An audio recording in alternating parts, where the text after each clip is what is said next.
பொழைக்கும். அது ஜூனியர் ஆர்டிஸ்ட்லேருந்து ப்ரொடக்ஷன்லேருந்து ஜிம்பாட்ஸ்லேருந்து மற்ற எந்தெந்த வகையிலையோ லைட்மேன்லேருந்து எல்லாருமே. ஸோ அந்த 1000 குடும்பத்துக்கும் நீங்கள் வாழ வச்சுருக்கீங்க. வெறும் படம் மட்டும் எடுக்கல இது மூலயமா. ஒன்று.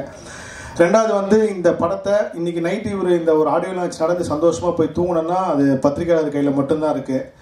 ஏன்னா நீங்கள் தான் இந்த செய்தியை வந்து பெருசாக கொண்டு போகணும். ஏன்னா கண்டென்ட்டை கிடைக்குது, கண்டென்ட் வச்சு நம்ம பெரிய அளவுக்கு செய்தி போடணும் இல்லாமல் இந்த படத்தை பற்றி பெரிய அளவுக்கு செய்தி போடுங்க. அப்போ தான் ரொம்ப சந்தோஷமாக போய் நிம்மதியாக தூங்குவார். இது ஒரு விஷயம். இந்த மெய்ப்பட செய், இதோட அர்த்தம் என்ன சொன்னாங்கன்னா, மெய்ப்பட செய்யினா உண்மையாக செய்யணும், நன்றியோடு செய்யணும், விசுவாசமாக இருக்கணும், செய்கிற வேலையை கரெக்டாக செய்யணும். அதுதானே சார் அர்த்தம் மெய்ப்பட செய். ஸோ இந்த நிகழ்ச்சியில் இதை பற்றி பேசுகிறது தான் ரொம்ப கரெக்டாக இருக்குன்னு நினைக்கிறேன். என்னென்னா, முதல் ஒரு விஷயம் வந்து இளையராஜா அவர்கள் வந்து ஒரு சமீபத்தில் ஒரு கருத்து தெரிவித்தார். அந்த கருத்து வந்து சரியாக தப்போ அவரோட மனசுக்கு அது எப்படின்னு ஒத்துக்கலாம், விட்டுலான்னு வச்சிங்க. ஆனால் அந்த இளையராஜா அவர்கள் அந்த கருத்தை தெரிவித்ததுக்கு அப்புறம் ஒரு குறிப்பிட்ட கட்சிக்காரங்களும் ஒரு குறிப்பிட்ட ஆட்களும் அவர் மேலே அந்த ஒரு எதிர்வினை ஆட்டுறாங்கல்ல. இளையராஜாவது மைராவது ஹேஷ்டேக் போட்டாங்க. அதை பார்க்கும்போது எனக்கு ரொம்ப வருத்தம். ஏன் வருத்தம்? அவ்வளோ பெரிய வருத்தம்னா, இப்பேற்பட்ட ஒரு ஜாம்பவான் அவரோட கருத்து சுதந்திரம் இன்னைக்கு இந்த தமிழ்நாட்டில் யார் வேணாலும் எந்த கருத்து வேணாலும் சொல்லலாம். அது மாதிரி அவர் ஒரு கருத்து சொன்னார். அது தப்போ சரியோ அதுக்கு ஒரு கருத்துக்கு ஒரு ரீதியாக தான் திரும்ப நம்ம எதிர்வினையாற்றிருக்கணும்.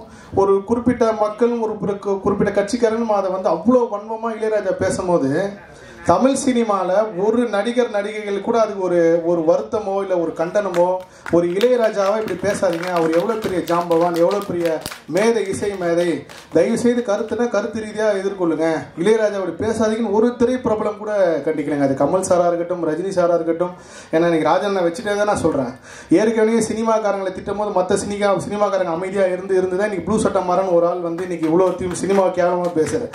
இன்னும் நீங்கள் அமைதியாகவே இருந்தீங்க, இளையராஜாவை திட்டுறாங்க அப்படின்னு நினைச்சு நாளைக்கு உங்களை திட்டுவாங்க, நாளைக்கு ரஜினியை திட்டுவாங்க, கமலை திட்டுவாங்க. சினிமாக்காரங்க என்னைக்கு ஒற்றுமையா இதுக்கு இருந்து, அரசியல் வேற, எல்லாருக்கும் ஒரு கருத்து கொள்கை இருக்கும், எல்லாருமே இப்போ ஒரு கட்சி சார்ந்திருப்பாங்க.